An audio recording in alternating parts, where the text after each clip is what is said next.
Good morning. I'm Zoe with GMO Free Lancaster County, and I'm here at McGeary Organics with Mr. David Porbaugh. Good morning. She's asked me to just let you know a little bit about McGeary Organics. We've been in Lancaster since about 1952. We run an organic flour mill. We manufacture organic feeds and fertilizers, and we trade organic grains and feed ingredients across the United States.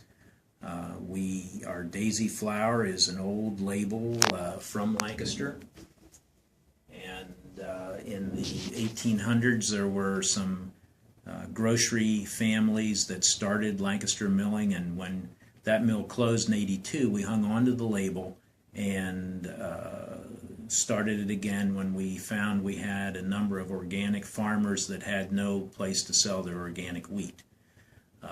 We're in Lancaster. You can buy Daisy flour at a number of local grocery stores, or you can contact us if you're interested in any organic feeds or fertilizers. If you would give us a call, we would direct you to some place that you would be able to buy them.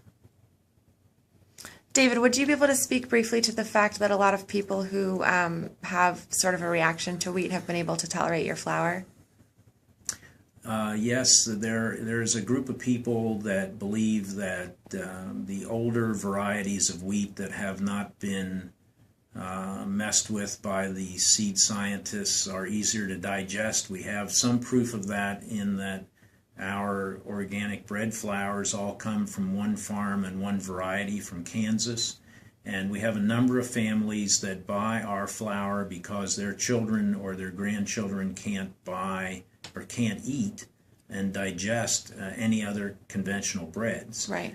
So that there is something to the wheat belly issues, and it's good to look for older varieties of wheat that we all know we can handle. Excellent. I'm just going to show the picture for a second. That's their mill, and isn't it the oldest? It's the oldest continually operating commercial flour mill in the United States. Wow. 1740. We can trace it back that far. Annville, out of curiosity, was in Lancaster County in the 1700s, and we were able to examine the legal documents down in the basement of the courthouse. It was kind of a fun project. A little historical research. And then can you tell me, when did you guys transition over to, when did you make the switch to organic, and why did you feel like that was important? We have been certified organic for about 17 years now. It's a long time. We have always traded some natural products, and about 17, 18 years ago there was finally some demand with the beginning of the organic movement for certified products, so that we were able to start satisfying the market. So you definitely believe that demand shapes the market, and there's some power there. Oh, absolutely.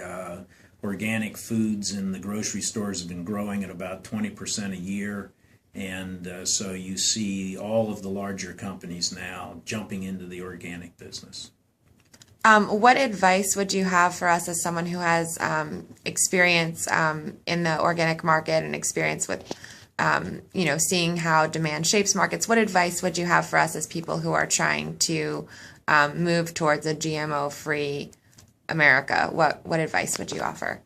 I would suggest that you realize that all of your customers and people that are interested in non-GMOs and organic and eating properly, that you all vote with your dollars in the grocery stores.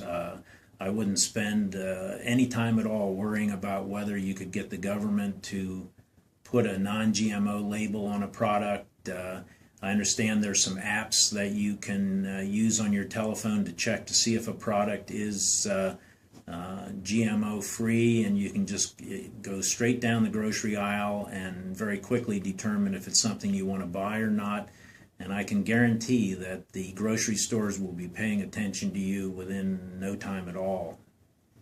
I think that sounds really good. So you're advocating for not wasting energy trying to get the government to do something, but basically taking matters into our own hands, it sounds like you're saying, and voting with our dollars and making our voice heard that way. Yes, I mean, technology has advanced so far in the last few years, even with the phones that we have now, that you don't need to have a GMO label on a product. You can find out right away if it is GMO or not. So we already have the power to make the decision that we need, basically. We just have to harness that. Right. Excellent. Spend your energy where it can really make something happen. I think that sounds like a really great idea. So basically, if people want to purchase this daisy flower, they can find it at local retailers, or they can contact you. Or you can go to www.daisyflower.com, flour.com. Okay, and then for the organic fertilizer and the organic feed, that's also available online. Yes, you can go to McGeary Organics, McGeary Organics.com, and find our feeds and our fertilizers. Excellent. Well, thank you so much for taking the time to address us, and we look forward to trying to put this voting with our dollars into motion and seeing some changes. Thanks for taking time to stop by. We really appreciate your time. Thank you.